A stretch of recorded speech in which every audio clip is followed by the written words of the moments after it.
एका आईनेच ठरवला आपल्या पोटच्या मुलाचा मृत्यू। एक सत्यकथा, प्रेम, वासना आणि क्रूरपणा यांची।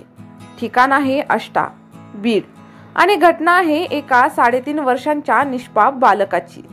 हत्यारे आहेत त्याचीच आई आणि तिचा प्रियकर। बघा मित्रांनो, हा चिमुरडा म्हणजेच मानव सुजय वाजे, अवघ्या 3.5 वर्षांचा। ज्या वयात त्याला हात धरून चालायला शिकवायचं होतं त्या वयात त्याचा जीव घेतला गेला, ते पण फक्त एका चुकीमुळे, आणि ती म्हणजे तो नको त्या वेळेस आईजवळ गेला। खरं तर ज्या हातांनी खेळणी धरली पाहिजेत त्याच चिमुरड्याने मृत्यूचा सामना केला। मानवचा दोष काय होता? जो ज्या आईच्या पोटातून जन्मला तीच आई त्याला जगू द्यायला तयार नव्हती। आई म्हणजे काय असतं हो? प्रेम, माया, सुरक्षितता, त्याग यांचं रूप। पण प्रणाली वाजे या आईसाठी मातृत्वापेक्षा वासनेला जास्त महत्त्व होते। तिच्यासाठी मानवचा जीव गमावणं म्हणजेच एक अडथळा हटवण्यासारखं होतं। तिचा प्रियकर अमन उर्फ अमन पाटील, जो शिराळा पंचायत समितीचा सदस्य होता, त्यांच्या या अनैतिक नात्यात मानव हा अडथळा बनला आणि मग त्या दोघांनी एका निष्पाप जीवाचा बळी देण्याचा निर्णय घेतला। प्रणालीचा नवरा सुजय वाजे वालवा गावात राहणारा एक साधा सरळ माणूस होता। प्रणाली आणि सुजय यांचा प्रेमविवाह झाला होता। सुरुवातीला सर्व काही ठीक होतं, पण मानवचा जन्म झाला आणि प्रणाली हळूहळू बदलत गेली। ती घराबाहेर राहायला लागली। लहान मुलाला सोडून ती आपल्या मैत्रिणींसोबत जात असे। ती अचानकच गायब होत असे आणि नंतर काही दिवसांनी परत देखील येत असे। सुजयला संशय येऊ लागला, तिच्या वागण्यामध्ये काहीतरी वेगळंच होतं। आणि नंतर त्याला समजलं की प्रणालीचं दुसऱ्याच एका पुरुषासोबत अनैतिक संबंध आहेत आणि तो पुरुष होता अमन पाटील, बिळाशे गावातील एक श्रीमंत तालेवार घराण्यातील व्यक्ती, राजकारणात हातपाय असलेला आणि मोठमोठ्या लोकांमध्ये उठबूस असलेला। अमन आणि प्रणाली यांचं नातं काही नवीन नव्हतं। ते दोघे अनेक वर्षापासून एकमेकांच्या संपर्कात होते, पण आता या संबंधांना एक वेगळंच वळण घेतलं होतं। मानवच्या असल्यामुळे प्रणाली आता पूर्णपणे अमनच्या आयुष्यामध्ये जाऊ शकत नव्हती आणि हाच प्रश्न तिच्यासाठी मोठा झाला होता। 5 ऑक्टोबर 2024 रात्रीची वेळ, मुंबईतील एका अपार्टमेंटमध्ये प्रणाली आणि अमन एका निर्णयावर पोहोचले। हा मुलगा आपल्याला अडथळा ठरत आहे। जर मानवला संपवलं तर आपण दोघे मोकळे होऊ, असं त्यांना वाटत होतं। प्रणालीसाठी हा निर्णय कठीण असायला हवा होता, पण तिच्या डोळ्यात पश्चाताप नव्हता।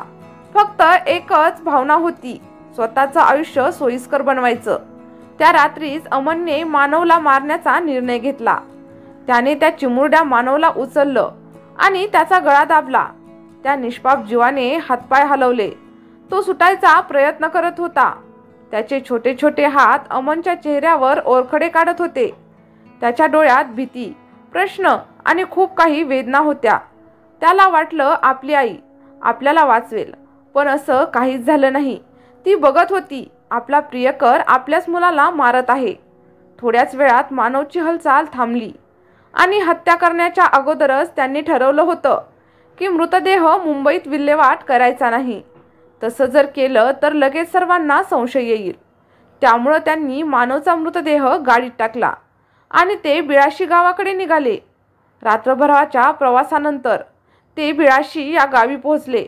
त्यानंतर तिथल्या एका सुनसान जागेवरती त्यांनी त्या मृतदेहाचे अंत्यसंस्कार केले आणि तिथल्या गावच्या ग्रामसेवकाला सांगितलं की मुलाचा मोठ्या आजाराने मृत्यू झाला आहे। कोणालाही काहीही शंका आली नाही। आईने मुलाला जाळलं आणि त्याच्या अस्तित्वाच्या खुणा मिटवून टाकल्या। सुजय वाजे हा शांत बसणारा नव्हता। त्याला अगोदरपासूनच संशय होता की प्रणाली आणि अमन हे दोघे मिळून काहीतरी मोठा कट रचत आहेत।